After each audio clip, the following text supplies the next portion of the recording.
और मैं हूं आपके साथ अविन्या राउत। रुक करें खबरों का, लेकिन उससे पहले रुक करते हैं आज की हेडलाइंस का। जम्मू कश्मीर में रूस हीटर से 5 का दम घुटा, पति पत्नी समेत 3 बच्चों की हुई मौत। PM Modi Jammu rail division का उद्घाटन करेंगे। ये देश के 59वां डिवीजन अब तक उत्तर रेलवे जोन के फिरोजपुर में आता था।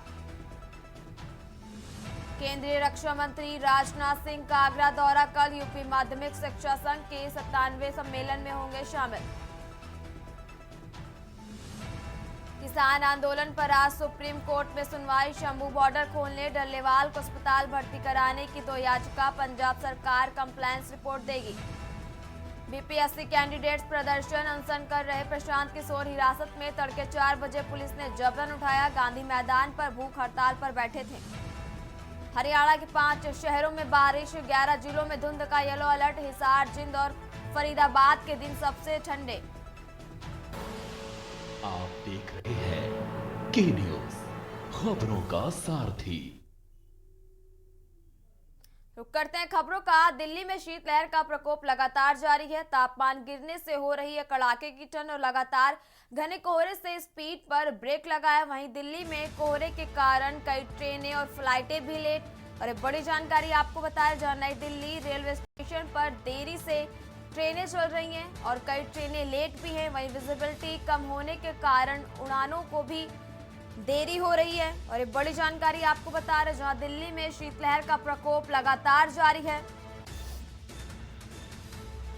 और तापमान गिरने से कड़ाके की ठंड पड़ रही और लगातार घने कोहरे ने स्पीड पर ब्रेक लगाया। और एक बड़ी जानकारी आपको बता रहे हैं, जहां दिल्ली में कोहरे के कारण कई ट्रेनें और फ्लाइटें लेट चल रही। लगातार घने कोहरे ने स्पीड पर लगाया ब्रेक और दिल्ली में कोहरे के कारण कई ट्रेनें फ्लाइटें लेट हुई। नई दिल्ली रेलवे स्टेशन पर देरी से चल रही कई ट्रेनें। और बड़ी जानकारी आपको दिल्ली से बता रहे हैं, जहां विजिबिलिटी कम होने के कारण उड़ानों में देरी हो रही और दिल्ली में शीतलहर का प्रकोप लगातार जारी है।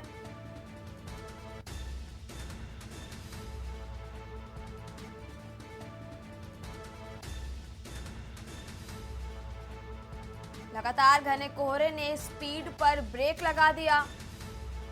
दिल्ली में कोहरे के कारण कई ट्रेनें और फ्लाइटें लेट हुई।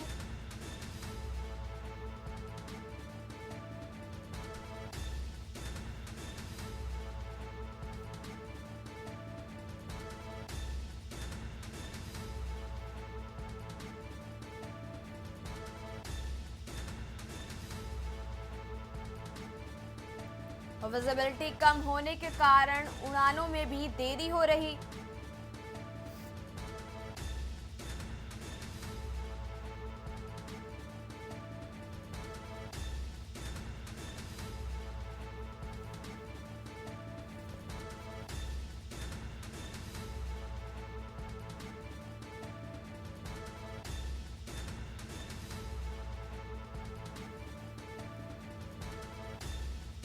लगातार घने कोहरे ने स्पीड पर लगाया ब्रेक और दिल्ली में कोहरे के कारण कई ट्रेनें और फ्लाइटें लेट हुई।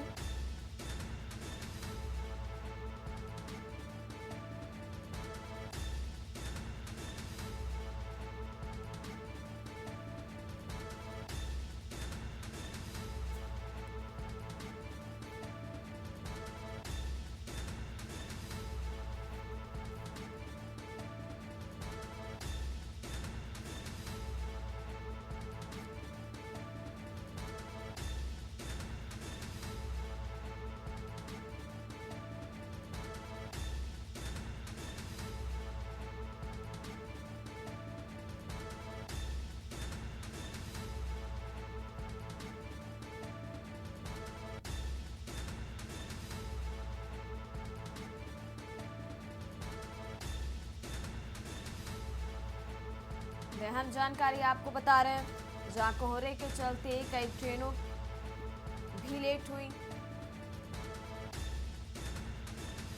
दिल्ली में शीतलहर का प्रकोप लगातार जारी है।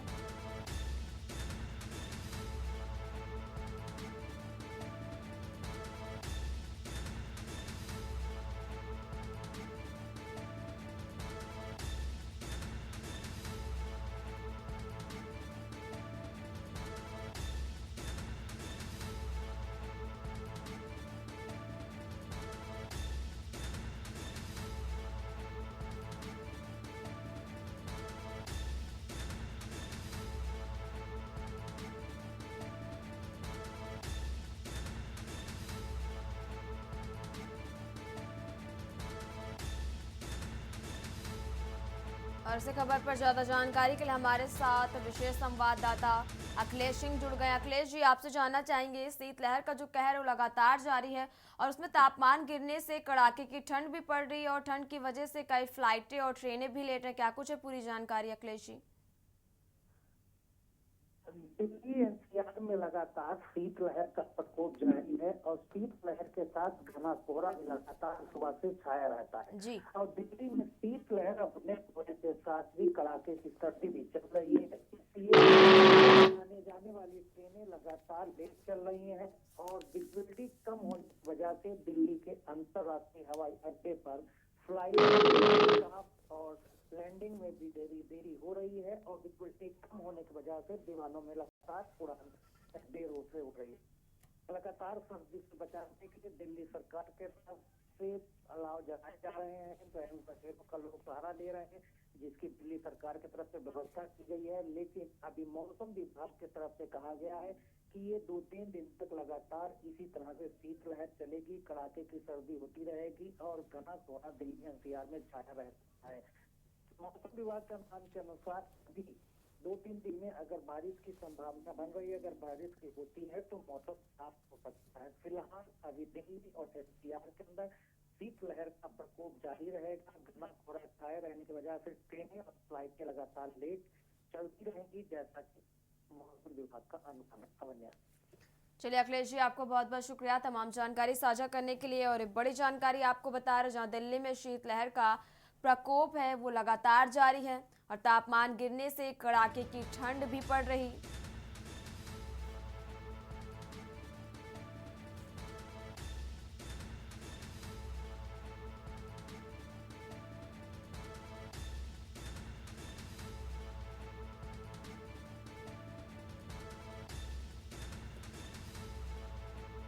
लगातार घने कोहरे ने स्पीड पर ब्रेक लगा दिया। वहीं दिल्ली में कोहरे के कारण कई ट्रेनें और फ्लाइटें भी लेट और नई दिल्ली रेलवे स्टेशन पर देरी से चल रही हैं कई ट्रेनें।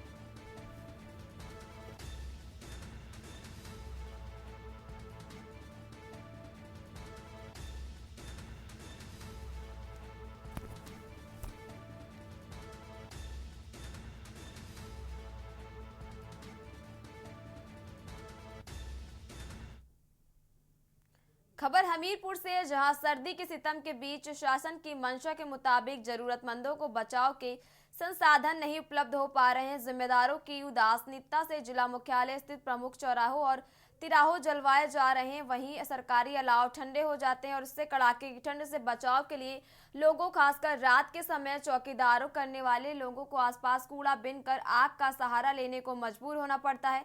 जनपद मुख्यालय के हालातों को देखते हुए तहसील और ब्लॉक मुख्यालयों सहित गांवों के हालातों का सहजता से अंदाज लगाया जा सकता है। वहीं सुबह सुबह ज्यादातर अलाव को नहीं दिखाई।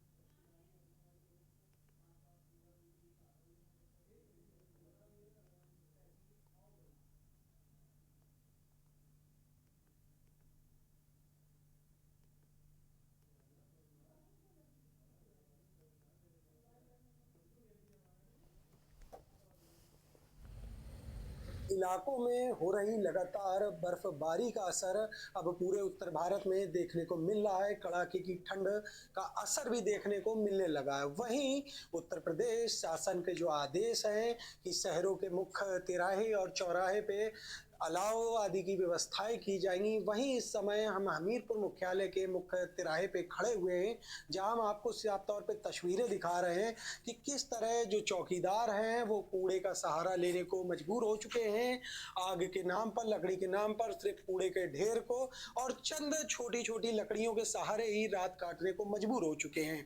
वहीं जो चौकीदार है उन्होंने बताया कि जो नगर पालिका की लकड़ी है वो कुछ समय ही चल पाती है, उसके बाद वो अपना इंतजाम स्वयं करते हैं। आइए इनसे बातचीत करते हैं, जानते हैं क्या कुछ समस्याएं हो रही हैं इनको। तो क्या नाम है आपका? हमारा नाम रामेश्वर।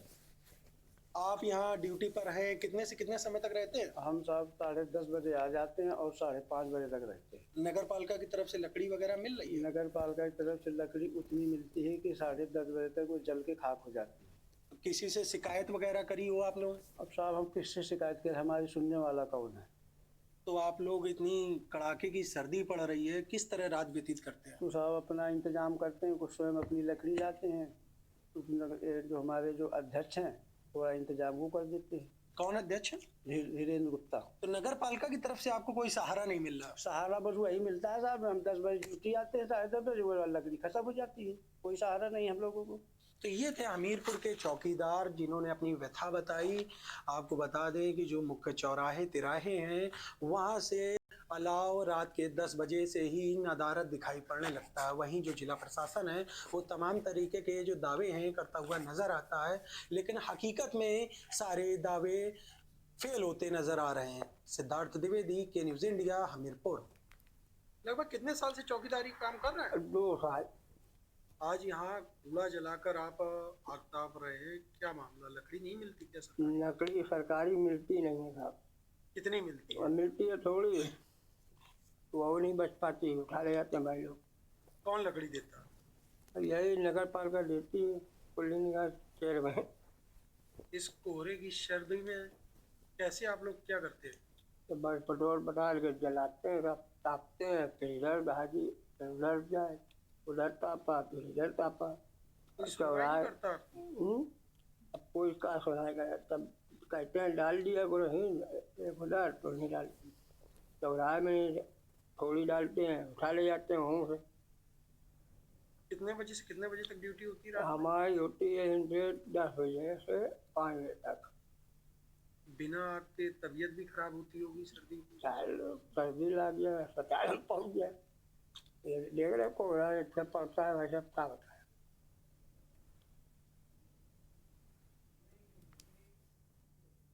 फिलहाल यहाँ रुकेंगे एक छोटे से ब्रेक के लिए, जल्द हाजिर होंगे।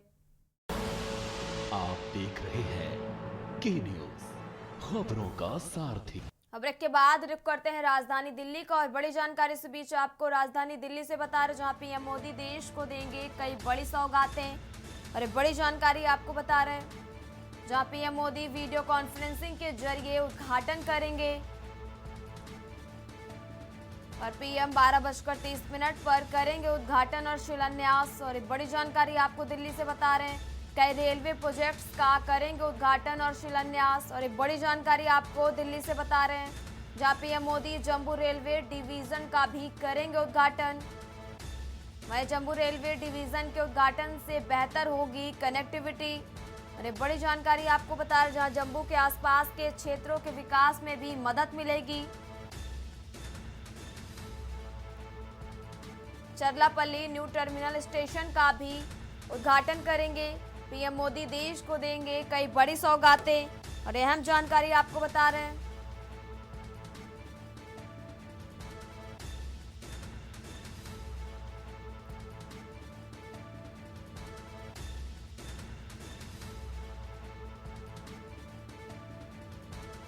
और कई रेलवे प्रोजेक्ट्स का उद्घाटन करेंगे प्रधानमंत्री मोदी। वहीं PM Modi Jammu railway division का भी उद्घाटन करेंगे।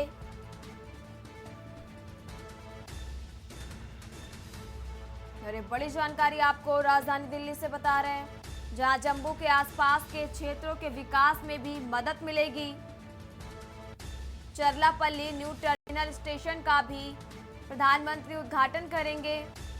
और पीएम मोदी देश को देंगे कई बड़ी सौगातें। और एक बड़ी जानकारी आपको राजधानी दिल्ली से बता रहे हैं, जहां पीएम मोदी वीडियो कॉन्फ्रेंसिंग के जरिए उद्घाटन करेंगे।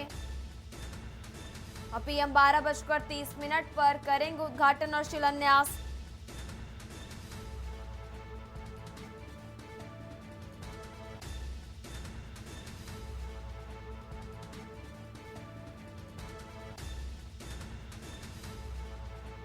और जम्मू रेलवे डिवीजन के उद्घाटन से बेहतर होगी कनेक्टिविटी।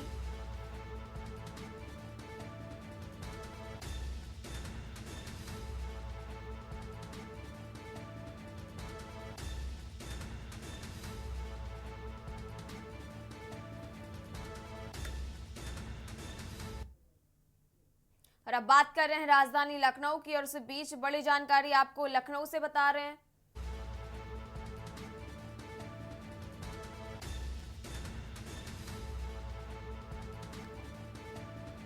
मोबाइल क्लिनिक से फ्री में मिलेगा इलाज, और बड़ी जानकारी आपको लखनऊ से बता रहे हैं। डॉक्टर शकुंतला मिश्रा राष्ट्रीय पुनर्वास विश्वविद्यालय से शुरुआत, वही सुदूर क्षेत्रों के लिए मोबाइल क्लिनिक पुनर्वास सेवा, और एक बड़ी जानकारी आपको लखनऊ से बता रहे हैं।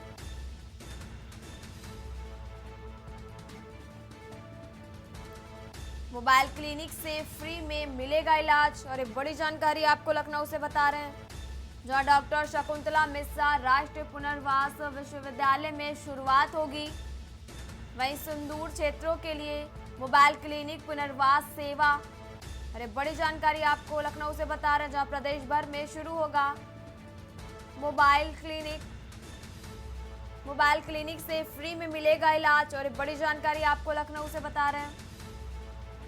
डॉक्टर शकुंतला मिश्रा राष्ट्रीय पुनर्वास विश्वविद्यालय में शुरुआत होगी, सुदूर क्षेत्रों के लिए मोबाइल क्लिनिक पुनर्वास सेवा,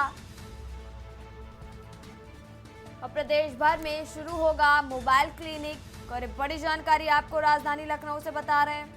जहां मोबाइल क्लिनिक से फ्री में इलाज मिलेगा,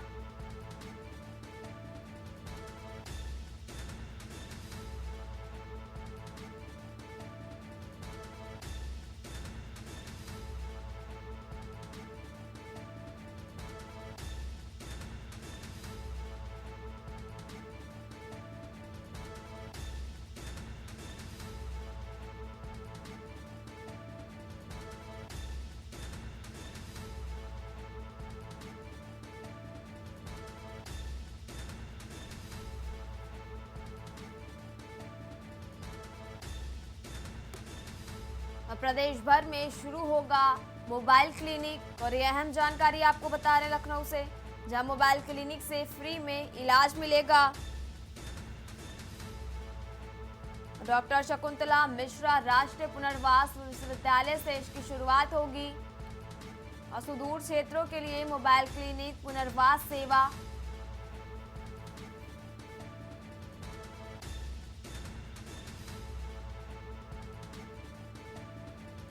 LRRC पोर्टल पर लोगों को कराना होगा ऑनलाइन पंजीकरण। जहां मोबाइल क्लिनिक के विशेषज्ञ टीम करेगी परीक्षण, टीम शिविर लगाकर उनका परीक्षण करेगी, और बड़ी जानकारी आपको लखनऊ से बता रहे हैं। जहां प्रदेश भर में शुरू होगा मोबाइल क्लिनिक, और मोबाइल क्लिनिक से फ्री में इलाज मिलेगा, और अहम जानकारी आपको बता रहे हैं लखनऊ से। जहां डॉक्टर शकुंतला मिश्रा राष्ट्रीय पुनर्वास विश्वविद्यालय में इसकी शुरुआत होगी, और सुदूर क्षेत्रों के लिए मोबाइल क्लिनिक पुनर्वास सेवा शुरू की जाएगी, और ऑनलाइन पोर्टल की करे जा रहा है शुरुआत।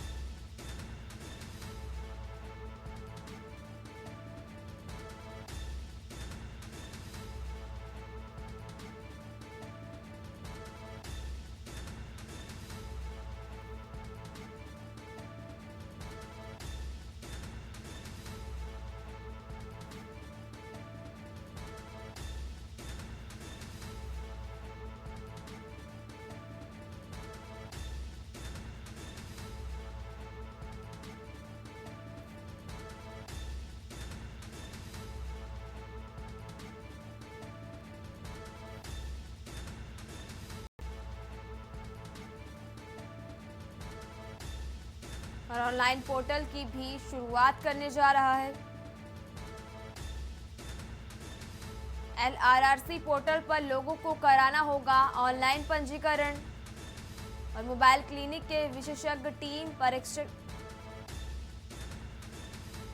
टीम शिविर लगाकर उनका करेगी परीक्षण। प्रदेश भर में शुरू होगा मोबाइल क्लिनिक, और बड़ी जानकारी आपको लखनऊ से बता रहे हैं। जहां मोबाइल क्लिनिक से फ्री में इलाज मिलेगा,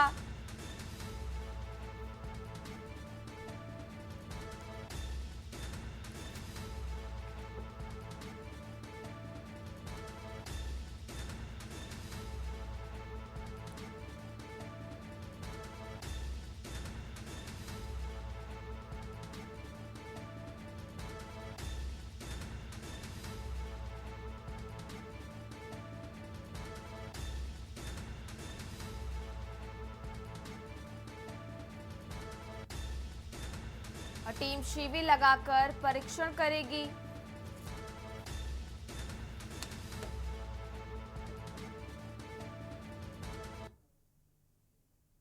और अब बात करें हमीरपुर की, जहां दबंगों ने युवक के साथ जमकर मारपीट की और बीच बचाव करने आई महिला के साथ भी दबंगों ने मारपीट की। वहीं एसपी दीक्षा शर्मा के आवास से चंद कदम दूर दबंगों की ये मारपीट। वहीं एसआई वरुण तेबतिया के चार्ज संभालने के बाद से लगातार घटनाएं हो रही और मारपीट का वीडियो सोशल मीडिया पर वायरल हुआ। और ये पूरा मामला सदर कोतवाली इलाके के मेहरपुरी रमेड़ी का बताया जा रहा है, जहां दबंगों ने युवक के साथ जमकर मारपीट की और बीच बचाव करने आई महिला के साथ भी दबंगों ने मारपीट की। और एसआई वरुण तेबतिया के क्षेत्र में लगातार हो रही घटनाएं।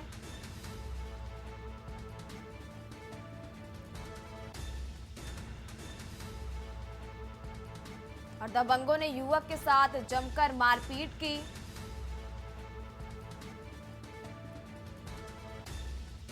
और बीच बचाव करने आई महिला के साथ भी युवक ने जमकर मारपीट की।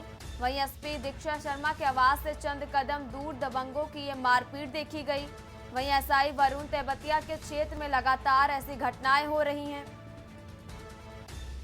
दबंगों ने युवक के साथ जमकर मारपीट की।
देश की बात में फिलहाल यहाँ रुकेंगे, एक छोटे से ब्रेक के लिए जल्द हाजिर होंगे।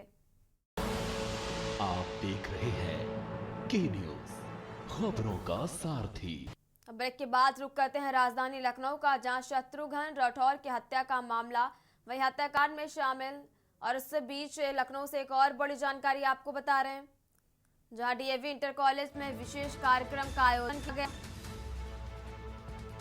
और सीएम योगी सुबह 11 बजे शामिल होंगे। और एक बड़ी जानकारी आपको लखनऊ से बता रहे हैं, जहां डीएवी इंटर कॉलेज में विशेष कार्यक्रम का आयोजन किया गया। गुरु गोविंद सिंह जी का प्रकाश पर्व आज मनाया जाएगा। और बड़ी जानकारी आपको बता रहे हैं, जहां डीएवी इंटर कॉलेज में विशेष कार्यक्रम का आयोजन किया गया। सीएम योगी सुबह 11 बजे आयोजन में शामिल होंगे और डीएवी इंटर कॉलेज में विशेष कार्यक्रम का आयोजन रखा गया। और गुरु गोविंद सिंह जी का पर्व आज, और डीएवी इंटर कॉलेज में विशेष कार्यक्रम का आयोजन रखा गया। और सीएम योगी सुबह 11 बजे आयोजन में शामिल होंगे। और एक बड़ी जानकारी आपको लखनऊ से बता रहे, जहां डीएवी इंटर कॉलेज में विशेष कार्यक्रम का आयोजन रखा गया आज। और गुरु गोविंद सिंह जी का प्रकाश पर्व आज डीएवी इंटर कॉलेज में विशेष कार्यक्रम का आयोजन रखा गया।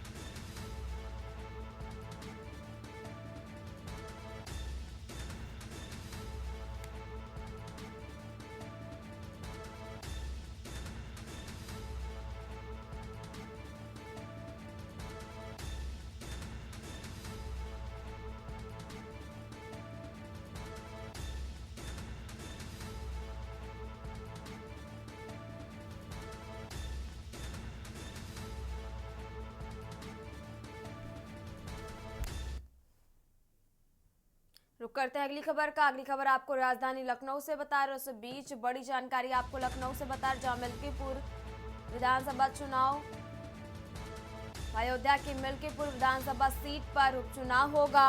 अरे बड़ी जानकारी आपको बता रहे हैं, जहां सीएम योगी ने कैबिनेट के 6 मंत्रियों को जीतने का टास्क दिया। वही संगठन पदाधिकारियों को भी सीएम ने चुनाव मैदान में उतारा। अरे बड़ी जानकारी आपको बता रहे हैं, जहां मिल्कीपुर विधानसभा उपचुनाव के लिए बीजेपी पूरी तरह तैयार। और अयोध्या की मिल्कीपुर विधानसभा सीट पर उपचुनाव होगा। और सीएम योगी ने कैबिनेट के 6 मंत्रियों को जीतने का टास्क और संगठन पदाधिकारियों को भी सीएम ने चुनाव मैदान में उतारा। अरे बड़ी जानकारी आपको बता रहे हैं।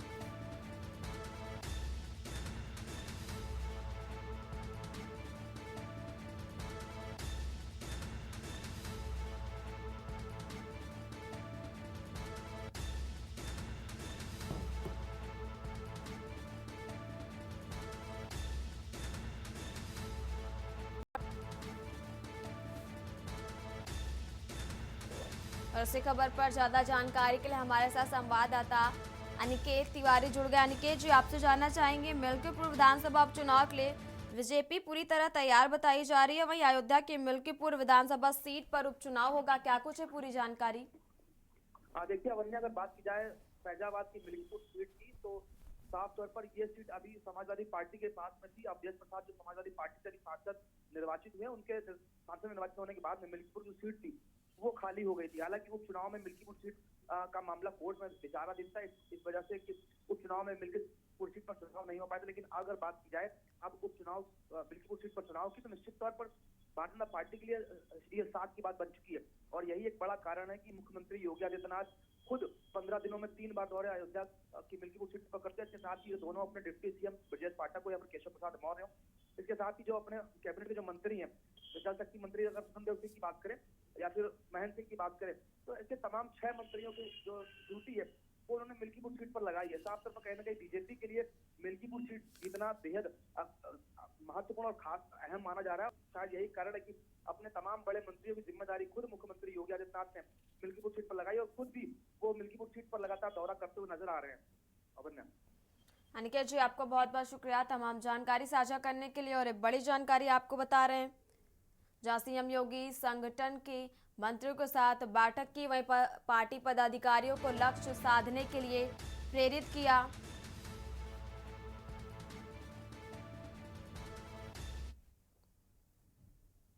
फिलहाल यहाँ रुकेंगे एक छोटे से ब्रेक के लिए, जल्द हाजिर होंगे। आप देख रहे हैं के न्यूज, खबरों का सार। इसके बाद रुक करते हैं खबरों का। खबर आपको राजधानी लखनऊ से बता रहे हैं, और उसके बीच बड़ी जानकारी आपको लखनऊ से बता रहे हैं, जो हत्याकांड में शामिल आरोपी रंजीत विश्वकर्मा अरेस्ट। बड़ी जानकारी आपको बता रहे, जहां पूर्व में पुलिस ने पत्नी सहित 3 आरोपियों को जेल भेजा था। और अहम जानकारी आपको बता रहे, जहां वैध संबंध के चलते पति की हत्या कराई थी पत्नी ने। पूर्व में पुलिस ने पत्नी सहित 3 आरोपियों को जेल भेजा और अवैध संबंध के चलते पति की हत्या कराई थी पत्नी ने। अरे बड़ी जानकारी आपको लखनऊ से बता रहे, जहां पुलिस ने पत्नी राखी प्रेमी धर्मेंद्र भाई को किया गिरफ्तार। थाना ठाकुरगंज क्षेत्र के न्यू हैदरगंज इलाके में ये पूरी घटना हुई थी।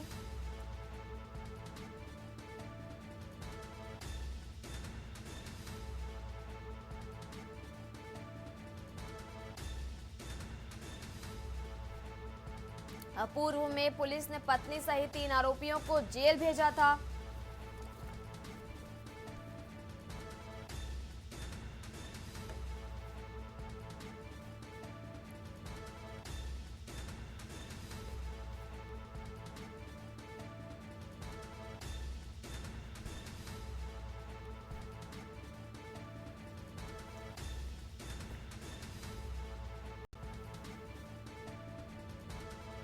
थाना ठाकुरगंज क्षेत्र के न्यू हैदरगंज इलाके में ये घटना हुई थी। और अहम जानकारी आपको बता रहे, जहां शत्रुघ्न राठौर की हत्या का मामला।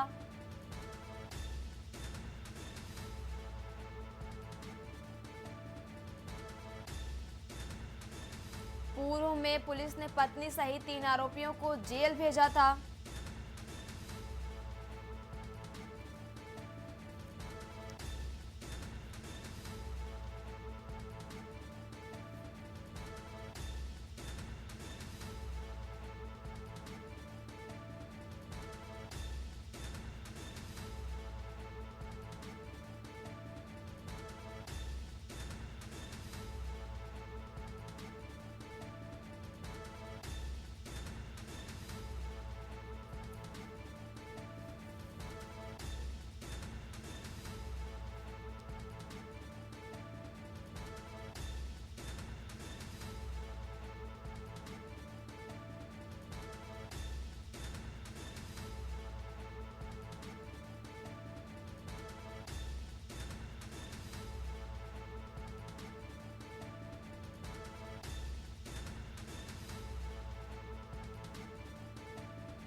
और अब बात कर रहे हैं राजधानी लखनऊ की, जहां मिर्जापुर जाएगा सपा का प्रतिनिधिमंडल। 8 को कटरा थाना क्षेत्र की हरना गली पहुंचेगा दल। प्रियांशु ओझा हत्या मामले में पीड़ित परिवार से मिलेगा और दल में शामिल रहेंगे सकलदीहा एमएलए प्रभु नारायण, वहीं एमएलसी आशुतोष सिन्हा व पूर्व एमपी रामेश चंद्र बिंद, पूर्व मंत्री केएन चौरसिया, सपा जिला अध्यक्ष डीपी चौधरी, सत्य प्रकाश यादव और रोहित शुक्ला भी मौजूद रहेंगे। और एक बड़ी जानकारी आपको बता रहे हैं,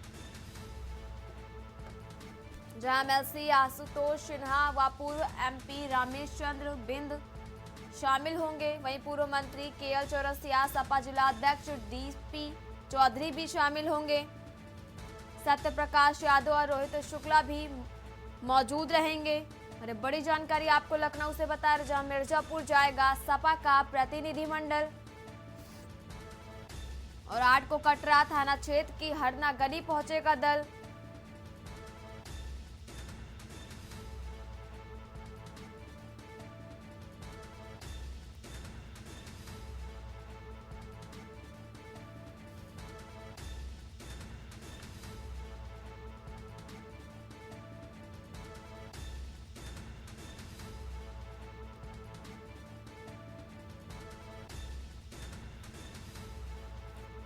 पूर्व मंत्री केएल चौरसिया, सपा जिला अध्यक्ष डीपी चौधरी भी शामिल होंगे।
देश की बात में यहाँ रुकेंगे एक छोटे से ब्रेक के लिए, जल्द हाजिर होंगे।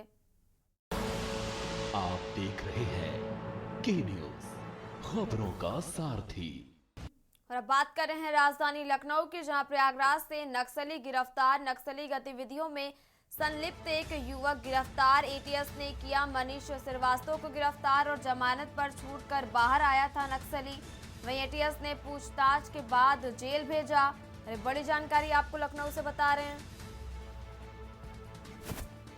जहां जमानत पर छूटकर बाहर आया था नक्सली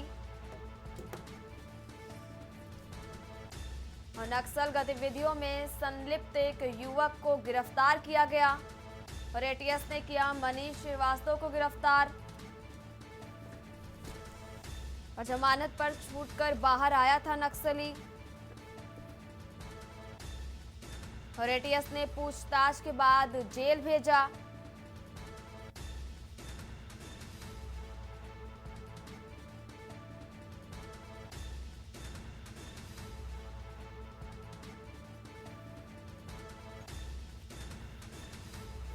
और एटीएस ने किया मनीष श्रीवास्तव को गिरफ्तार,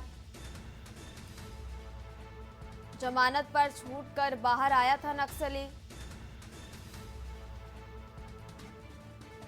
नक्सल गतिविधियों में संलिप्त एक युवक को गिरफ्तार किया गया।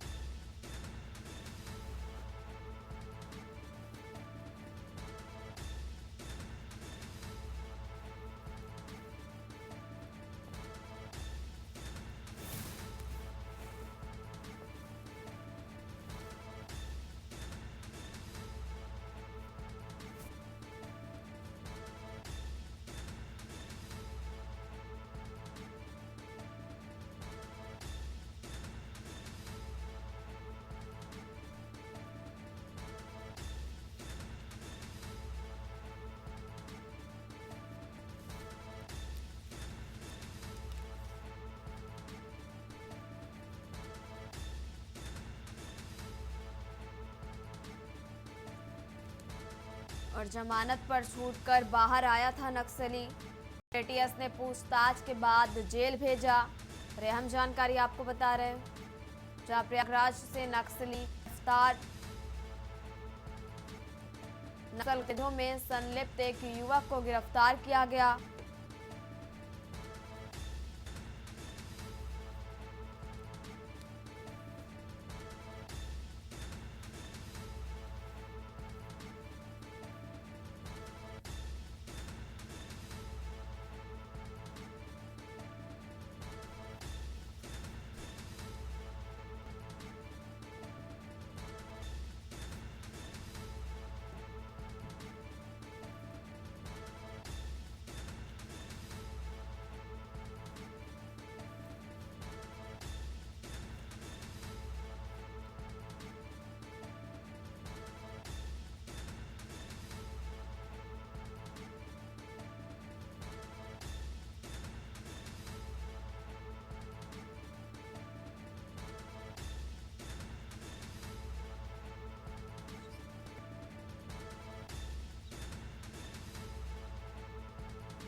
और अब बात कर रहे हैं लखनऊ की, जहां सीएम योगी से मिले यूपीएसएससी के अध्यक्ष नियामावास के साथ मुलाकात की। और डीजी पद के सेवानिवृत्त पूर्व आईपीएस हैं सत्यनारायण साबत, वर्तमान में यूपी अधीनस्थ सेवा चयन आयोग के अध्यक्ष हैं। और बड़ी जानकारी आपको बता रहे, जहां डीजी पद से सेवानिवृत्त पूर्व आईपीएस हैं सत्यनारायण, वहीं वर्तमान में यूपी अधीनस्थ सेवा चयन आयोग के अध्यक्ष हैं। और बड़ी जानकारी आपको लखनऊ से बता रहे हैं।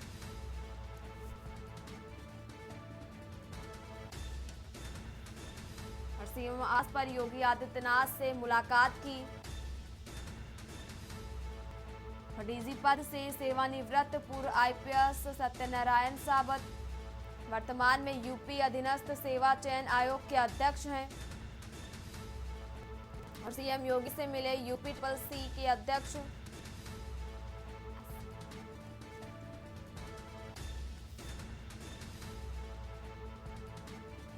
डीसी पद से सेवानिवृत्त पूर्व आईपीएस है सत्यनारायण साबत।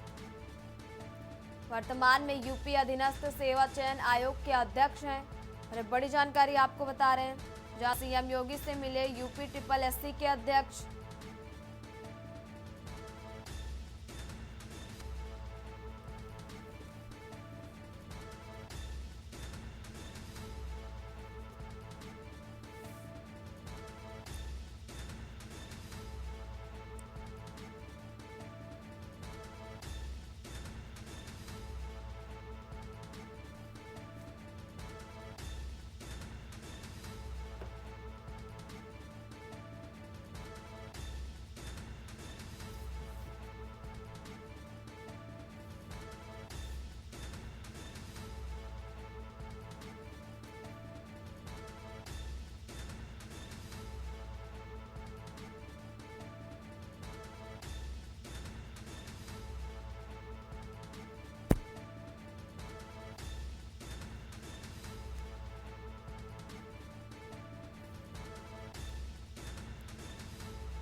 और अब बात कर रहे हैं लखनऊ की, जहां भाजपा संगठनात्मक चुनाव के नामांकन 10 जनवरी तक, जिला अध्यक्ष पद के लिए 7 जनवरी से नामांकन शुरू होंगे। 2 बार के सक्रिय सदस्य ही करा सकेंगे नामांकन।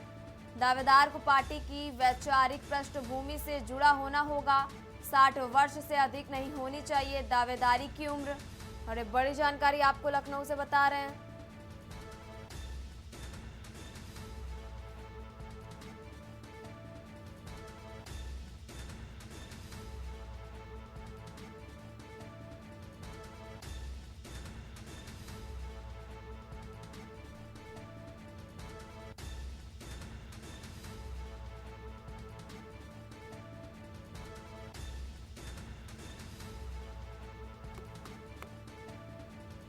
और भाजपा संगठनात्मक चुनाव के नामांकन 10 जनवरी तक। और एक बड़ी जानकारी आपको लखनऊ से बता रहे, जहां जिला अध्यक्ष पद के लिए 7 जनवरी से नामांकन शुरू होंगे। 2 बार के सक्रिय सदस्य ही करा सकेंगे नामांकन। और एक बड़ी जानकारी आपको बता रहे हैं, जहां दावेदार को पार्टी की वैचारिक पृष्ठभूमि से जुड़ा होना होगा। और जिला अध्यक्ष पद के लिए 7 जनवरी से नामांकन शुरू होंगे। 2 बार के सक्रिय सदस्य ही करा सकेंगे नामांकन। दावेदारी की पार्टी को वैचारिक पृष्ठभूमि से जुड़ा होना होगा।